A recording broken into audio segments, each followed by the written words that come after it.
Governador, boa noite. Tenho perguntas também sobre coronavírus, mas eu queria falar de um tema pré-pandemia, o motim dos policiais militares no Ceará. São duas perguntas. Em que ponto a sua gestão falhou de não detectar a escalada de uma articulação que terminaria deixando aí o Estado num caos? O senhor enfatizou muito, nós resistimos, nós não anistiamos, mas minha pergunta é onde o senhor falhou antes de não ter detectado essa articulação? E o ministro Ciro Gomes, quando ele esteve aqui no Roda Viva recentemente, ele chamou de herói o irmão Cid Gomes, ex-governador, que investiu com uma retroescavadeira contra policiais amotinados e foi baleado. O senhor também o considera um herói? Bom, Juliana, primeiro é dizer que o meu estilo de governar, eu estou no segundo mandato reeleito aqui no meu estado, tem sido de muito diálogo. Eu sempre procuro dialogar com todos os setores da sociedade, né, desde o presidente da Federação das Indústrias até o Sindicato de Trabalhadores Sem Terra, por exemplo. Então, a construção do meu governo tem sido feita com muito diálogo. Se tem um setor que eu sempre procurei dialogar, valorizar, foi o setor da segurança pública. Até porque é um grande desafio.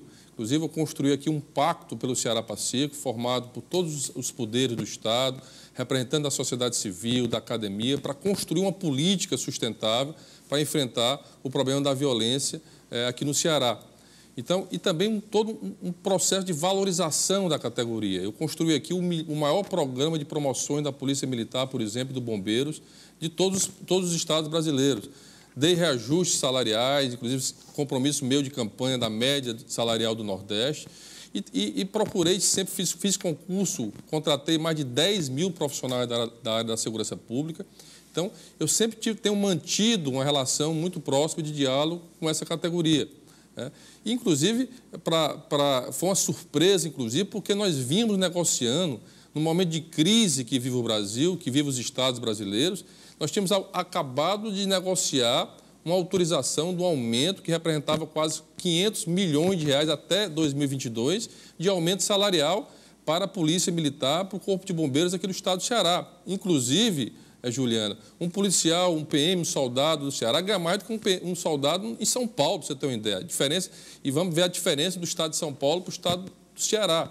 Então, o que eu vejo muito na polícia, o que aconteceu aqui, é um pouco da partidarização da polícia, que não é só no Ceará, que é em todos os estados brasileiros. Acho que é um equívoco no Brasil confundir e autorizar que policiais militares façam parte da vida partidária, possam retornar para as próprias polícias se perder as eleições.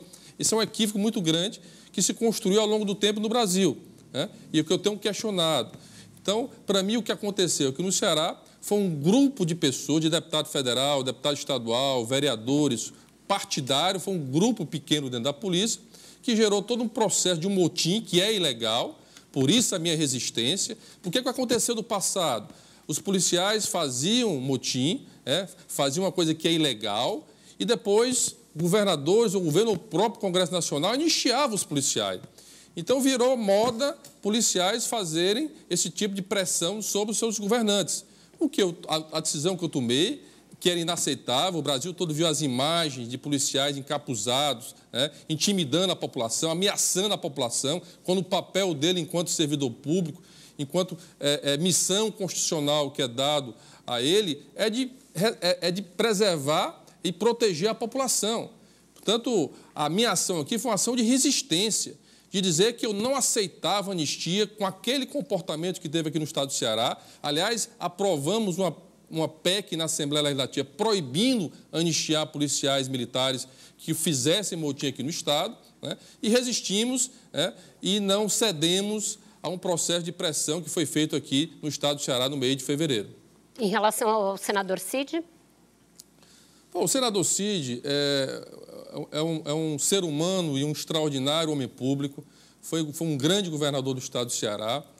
O que aconteceu ali foi que a cidade dele, a cidade de Sobral, a qual ele foi prefeito, a qual tem amigos, tem familiares, aqueles policiais ocuparam um batalhão, sitiaram a cidade, se encapuzaram em carros de polícia, foram intimidar, obrigando a fechar o comércio.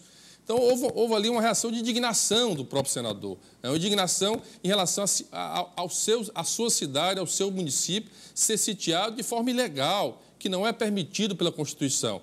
Então, foi um gesto de indignação que o senador Cid fez naquele dia lá na cidade de Sobral. Uma indignação